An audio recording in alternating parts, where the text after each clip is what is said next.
When was the first step into music? Music బేసిక్గా ఒక stocks లాగా పెట్టుకున్నా. ఓకే. ఫ్యామిలీ అందరూ మ్యూజిషియన్సే. చిన్నప్పటి నుంచి I was force to learn music. First class నుంచి స్టార్ట్. నాకు ఇంట్రెస్ట్ లేకుండే. సో ఇంట్లో వయలిన్ క్లాస్ ఉండేది, బయట కీబోర్డ్ క్లాసు. మా మదర్ సింగర్, మా గ్రేట్ గ్రాండ్ ఫాదర్ చాలా లెజెండరీ వీణా ప్లేయర్. ఓకే. మా grand mother violinist. So music has always been there. So I was force to learn. 10th class వరకు, inter first year దాకా non stop నేర్చుకున్నాను music. Okay. Piano grades చేశాను. Trinity college of London distance కట్టి grades చేశాను. Grades 8 grades ఉంటాయి. 8th fail అయిపోయా, 7th దాకా చేశా.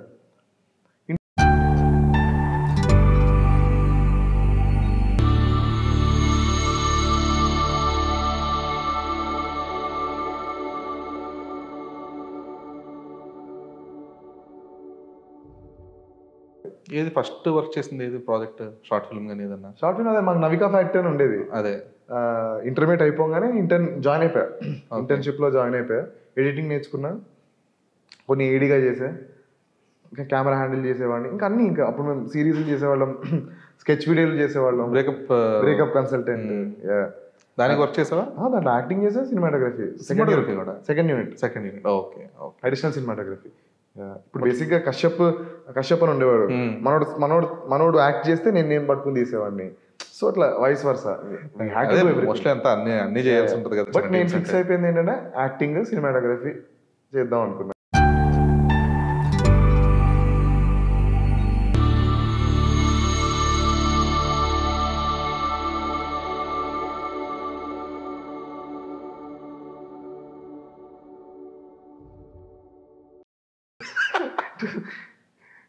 ఇంజనీరింగ్ అయిపోయాక ఒక ఆఫర్ వచ్చింది. అప్పుడు నేను జాబ్ చేస్తుండే 2019లో. సినిమా చేసా, యాక్టింగ్ చేసా, 30 రోజులు షూట్ చేసా. రిలీజ్ టైంకి సమ్మోహనంలో నరేష్ గారి లాగా, అరే నా సీన్ లేవు సీన్లు. అప్పుడు పెద్ద దెబ్బ పడింది. ఇంకా మనం సినిమాటోగ్రఫీ చేద్దాం. ఏ సినిమా అది? ఎందుకులే. బట్ చాలా ఎంజాయ్ చేశాను నేను ఆ జర్నీ, చాలా ఎంజాయ్ చేశాను. అంటే నేనేమనుకున్నా అంటే ఆ సీన్స్ అన్నీ ఉంటే లైఫ్ చేంజింగ్ అనుకున్నా. Literally they were good scenes. For first time actor అయిపోయింది లైఫ్ చేంజింగ్. ఇంకా మనం యాక్టింగ్ చేసా. అప్పుడు మా ఇంట్లో చెప్పలేను జాబ్ మానేసా అని. ఓకే. జాబ్ పేపర్స్ పెట్టేసా. 2 days షూటింగ్ అయింది ఇక్కడ హైదరాబాద్లో షూటింగ్. తర్వాత కేరళకి వెళ్ళాల్సి వచ్చింది. వెంటనే ఆ రోజే పేపర్స్ పెట్టేసి ఇంకా వదిలేసా. మా ఇంట్లో చెప్పలేదు, సినిమా రిలీజ్ అయ్యాక చెప్దాం అనుకున్నాను. బట్ అది మిస్ఫైర్ అయింది. అది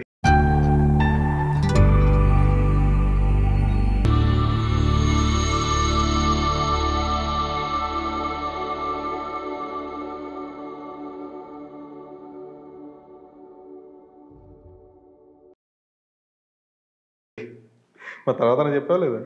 తర్వాత చెప్పా. ఇంకా సినిమాటోగ్రఫీ స్టార్ట్ చేశా. మెల్లిమెల్లిగా చెన్నైకి వెళ్ళేవాడిని. మైండ్ స్క్రీన్ ఇన్స్టిట్యూట్ అని ఉండేది. అక్కడికి వెళ్ళి అక్కడ చాలా వర్క్ షాప్స్ అటెండ్ అయ్యా. ఇంకా అక్కడ జాయిన్ అయిపోదాం అనుకున్నా. అప్పుడే కోవిడ్ వచ్చింది. ఓకే. ఇంకా అలా మెల్లిమెల్లిగా ఇంకా దెన్ సినిమాటోగ్రఫీ 2022 వరకు సినిమాటోగ్రఫీ చేశాను. సెకండ్ యూనిట్ అన్నా లేదా మెయిన్? Second unit. ఇంకా main I was suppose to go. Pekamedal అనే సినిమా చేశా. దాంట్లో I was doing the second unit DOP. ఇంకో 2 వెబ్ సిరీస్ చేశా. కొంచెం ప్రొడక్షన్ డిజైన్ చేశా, కొన్ని యాడ్స్కి సెట్ బాయ్లా చేశా. ఇంకా అన్నీ I wanted to everything. Okay. రాసుకునేవాడిని. ఒక రైటింగ్ టీం ఉండేది. రైటింగ్ మీద కూర్చున్నా. అంత సవ్యంగానే జరిగేది.